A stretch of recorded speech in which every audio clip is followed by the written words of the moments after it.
So it continues. We're still in the early stages of this project, but we've committed to making a fiberglass mold of the body once it's finished. But in the meantime, we can build the car out of anything. We're creating things as we go, changing things on the fly. It's definitely unusual, but I have a few ideas on how to pull it off.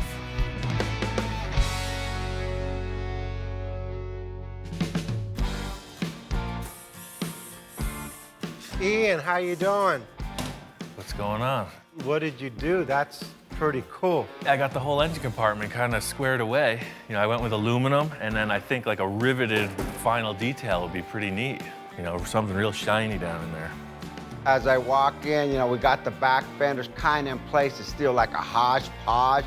You know, like Ian said, anything goes, because this is just like the clay mold. I love this because we still could put another element in here. You can do whatever you want in here. You know, this surface is represented. I really want to get these fenders so that there's no holes in the back of the car. Looking at it now, it's really loose, sort of like a patchwork quilt, not even stitched together yet. But I'm seeing the finished flesh on this thing, and it's got to be set up correctly. I mean, the idea of screwing this Porsche quarter panel onto this Sterling body seems kind of strange. That ain't strange, that's like crazy. Yeah. Madman. Now I'm getting excited again. So what I was thinking was I just took this aluminum sheet, super light, and I just formed it over a piece of tube. That way it'll radius down into the engine compartment. So this is gonna pop on here. It's gonna do the same thing as everything else we've built so far. It's just gonna represent a surface. Yeah. Slight body modification here. I'm gonna have to put something in there to hold that up. Bundled sweatshirt technique, sponsored by Carhartt. Thank you very much. See? Now you're solid. We got fiberglass, we got aluminum, we got a piece of my shoe, now we got a sweatshirt. Come on now. Nobody breathe. See that? There goes my Sterling. We got aluminum foil, we got duct tape.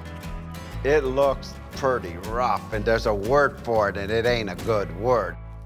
Custom bodywork. So this is all pretty distracting. I think we should just primer gray this area. That way we just have like a monotone looking thing we could build up off of. The aluminum foil just wasn't suspending itself like I had hoped. So I wanted to reinforce the whole taillight area with metal before we finalized the design. I could save this aluminum for my sandwiches, for peanut butter and jelly sandwiches tomorrow.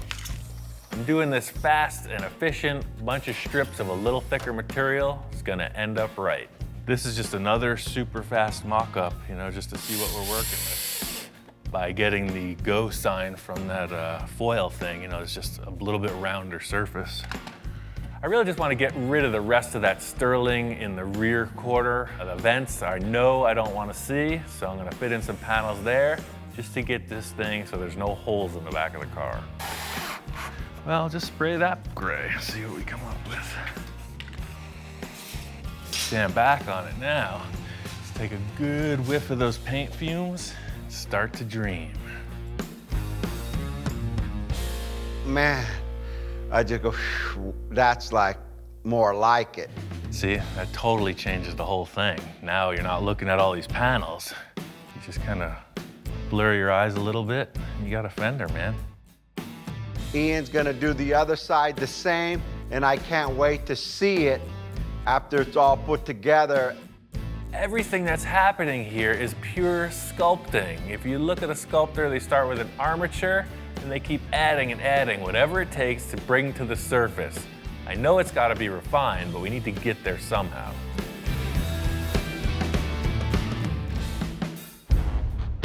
Got this passenger side pretty much matched to what Victor and I agreed on over there. Where I'm at now is I need to get this surface workable. What are you crying about? It's like the freaking pitcher walking up to the catcher in a baseball game. It's like a whole thing going on here. He says it's time to put the fiberglass on. can't make any calls until we see that surface represented. This primer coat was purely visual, just to get all the different colors out of the way. I gotta sand through, get the majority of these screw heads off, and then I'm just gonna lay a couple sheets of fiberglass over this work we did, just to give it a little more strength. Right now there's stuff all over the place, different heights, different materials. The fiberglass is gonna glue it all together and make a nice surface to work off. I want to be sure that this fiberglass is going to stick, so in this thing that I'm accomplishing is just giving some texture for the fiberglass to grip to. Truth be told, I'm not the most professional fiberglass guy. I have limited experience, but it's fascinating, so I keep trying. This is the problem we're facing with the metal. When you push down here, it wants to buckle up. As soon as this is wet, all those fibers are going to relax. The only advantage of using fiberglass at this stage of the game is that it's super flexible and it will bond to aluminum, fiberglass, and steel. To weld that thing, you'd have to make it out of one style of metal. Big, long, drawn-out process. It's a little like mopping the floor. It's a little like pouring syrup on your waffles.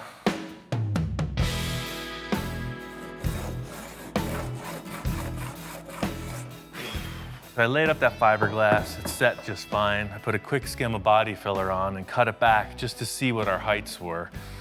And I could see already, this taillight mock-up we did is gonna be way low.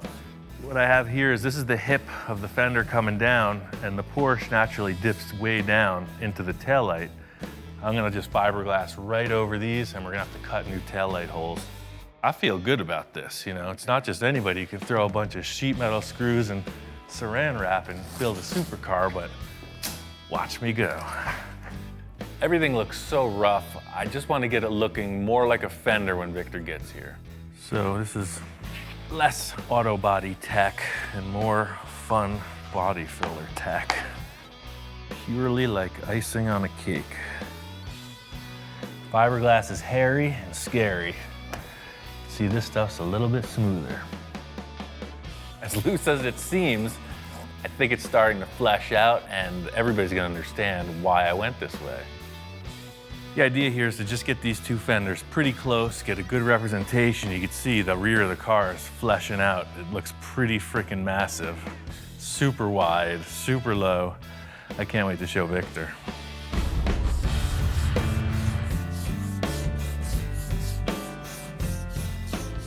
I came in today, Ian, doing some body work. I used to do that myself. I said, give me the sanding block, and I started and shoot. I didn't lose a darn thing. I mean, you could tell I'm totally committed. When's the last time you see me doing body work? It's good to see Victor getting his hands dirty, you know, doing some of the body work. We also got these two tools from Eastwood that'll help ensure that these lines on the car are symmetrical. We're pretty close. And I'd like to see that in primer so it all, you know, ties in and we could get the big picture to make sure the fenders are the same. Oh yeah, for sure. Primer gets rid of all the different tones. The gray just evens everything out. It's the best way to look at something in progress. It's like nothing I've ever seen before. Flattening it out one tone, you can really see the shapes. A little refining on the driver's side, but I mean, that's a freaking massive rear end. How much more work do you need to make a mold? You need it finished, right? Oh yeah, the better we make the model, the better the mold comes out. We could either turn the car around and start on the front, or if there's anything else you want to change back there, I'd say it's a perfect time to do it. Now it's like a whole bunch of like bumper back there or body. It's like nothing but rear end showing. I need just one thing to soften that up, and it's got to be massive. We need to do some kind of crazy exhaust, right? Well, I mean, whatever you're thinking, you know, we've done a pretty substantial rearrangement in the back end so far. Everything here is really starting to come together, but I think the one big thing is going to be the exhaust that sets this rear end apart from anything you look at. The 911 exhaust had these big exhausts coming out under each side of the bottom. You know, if you wanted to mask that, maybe have them come out through these holes or whatever. Yeah, I was thinking something kind of massive here in the middle. 3 or 4 muffler pipe sticking out of the back. Hey, I had a dream, you know. My initial idea in my mind was to see this massive car go by you, like what the heck was it? And all you see is this big old pipe with some fins coming out almost like a bomb. All the supercars got the fins on the bottom. Well, hey, guess what? I want the fins on the top and I want the fins on the side. Almost like a propeller to a boat, but straight. Okay. Victor's coming up with all these ideas about multiple exhaust tips, some kind of really exotic designs, and I'm saying let's just try to get some real world structure to this theory. Let's just make like a cardboard mock-up, come up with some kind of concept. All right, so whatever diameter exhaust you use is up to you, but I got this tubing from the fiberglass. I'll just cut this cardboard off. We'll have something to work with. Way too small. Too small. That's like embarrassing, you know. We need some like volume here, man. So something more like this or this diameter, like way big. Yes, that's what I'm looking at. Remember, massive. Let's just tape them on the car, see kind of what we got proportion-wise. So, I mean, 3 sort of fits like that. That's an even better mock-up than freaking cardboard and drawing, huh? Well, stand back and look at that. I mean, 5-inch exhaust is pretty substantial. I was thinking of having a fin, and a fin, but I only need the fins on top, on the bottom, and the 2 on the side. And it changes the whole back end of that car. And then put fins on the bottom. Yeah, exactly, a fin, okay. Victor's description of this theory is pretty elaborate. It's a bomb, it's a jet engine, it's fast, it's hot. A little hard to figure out exactly how it's going to end up. We're just trying to get this concept as close in the mock-up to what's going to happen in the real world. Ian, I feel like I'm in arts and crafts. I failed arts and crafts in school. So this is the same size diameter as the tape, so I mean, that's a pretty substantial exhaust pipe. And you know what, as I'm looking at it, maybe 2 would do it. Check it out, stand back, see what you think. I kind of like 3. Shop inspector's checking it out as well. I think he's gonna have the final word. Dude, what do you think? Cool? All right, I guess he said that's cool. He wants 3's 3. the number. 3's the number. I think it's gonna stick. As I left that, I mean, it was pretty loose mock-up. I mean, a lot of things could be changed or interpreted, but that's his problem. The thing is, when Victor's describing all this and coming up with a cardboard concept, I'm really starting to see my own vision of it, and that's the challenge in this whole thing. I gotta build it.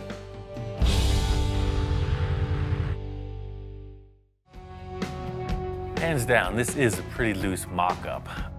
Victor and I decided on 3 exhaust ports with a series of fins. The rest is kind of up to me. So I got a bunch of scrap stuff from the metal supply. This is aluminum plate. It's 1/2 inch thick. They just had all these squares in the remnants pile and a bunch of these cylinders. All I had to go off was this cardboard template and a couple rolls of tape, so you could see it's pretty darn near that. So these fins will be set up kind of crosshair style at 90-degree intervals, and then they'll all screw together. In a perfect world, I would have a lathe and a mill. I would probably set this in the mill on the slider deal and have lines perfectly parallel with each other. But I don't have a mill. I've got a magic marker, a somewhat flat table, and a roofing square. I don't have a lathe. I'm using a marker. Hey, a marker on the table is gonna be fine. Stick with me. One thing I'll concede to is the fact that the design and development of this piece is a little unorthodox, but that's just business as usual around here. It's gonna sit right in the center of that square. Your fins are all already dictated as far as how they go, 90 degrees apart from each other. I can come in with the plate right up to that line and set it parallel with this here and scribe straight up. Got this really rudimentary jig on the table. What it's going to afford me is the ability to mark each fin location symmetrically. And then they'll all screw together. So I know we're going to get these parts polished in the end. So the idea of it being modular, they'll be able to easily polish it and then we can reassemble it. The whole thing here is the billet aluminum fad. When it looks high-tech, machine finish, looks expensive, it looks classy. I'm gonna do it without the expense or the class. Now, these are all together. They go back onto their jiggy jig, and we set up the design for these fins. Victor's fins looked a lot like this square. They were triangular. Instead of having this pointy triangle shape, I think it should go straight back, more jet-like. Sort of like that. This is inside the car. Probably the majority of this is in the car. So really, all you're seeing is like that. This is a pretty big plate to cut. You could use any type of high-tech machinery in the world. But I think I'm just gonna use the common jigsaw.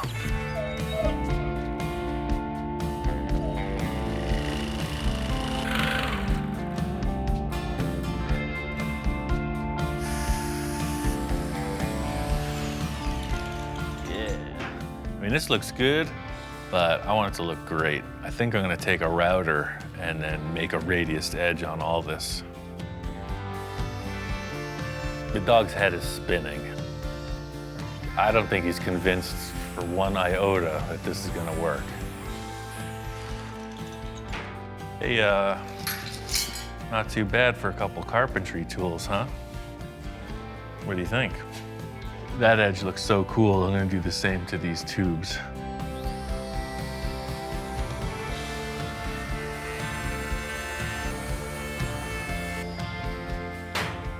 What's not to like about that? I was thinking that having these stacked together, it could be added to by just putting the spacer through here. And in effect, what that does is make it look like this fin travels right through and makes it look a little bit lighter. This thing is really starting to come together. I think the shop inspector is even starting to get convinced. Again, this is all still just roughed out. If you have to cut it or modify it, so we will. So you can see, it's gonna go right in the middle of that license plate opening. See now. Now he's finally conceding. We're just gonna cut out in here and then something like this. It's gotta go in a good 8 or 9 inches.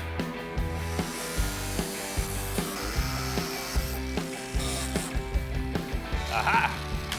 So the whole concept is these being the stock exhausts, we're gonna want something a little rowdier sounding, but we'll be able to work within the parameters of the stock exhaust setup, aiming right through here.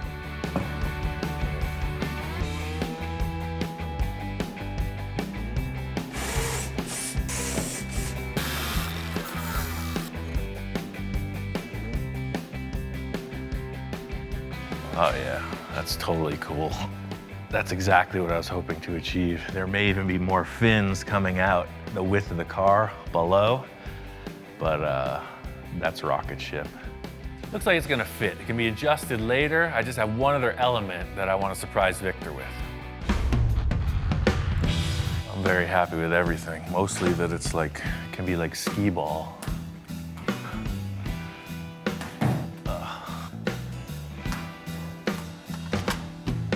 Ian, how's it going? Hey man, got that exhaust mocked up. That's rad, man. After I open the door, I look straight to the car. I know I say, wow, this was wow. That ain't what I give you when I left. Yeah, no, I made a few changes. Victor walks in and I can tell right away he's digging it. It's a far cry from a cardboard tube. And it's centered with the car and it gives it just enough bulk to give it like, look, I got the power behind me. He's thinking, hey, is that okay with you? What's he looking on the table for? What's there? Oh, the last thing we were doing when you walked in was these three. I forgot about them until he just reminded me. Hey. So you know that intake you had over there in the other shop? I took 3 of the horns, the intake horns, and I made them fit the tubes here. These work as an additional element, like crosshairs. So they just go in like a key, right? You index it, you turn it, And they clip right in. What a difference. Dude, thanks.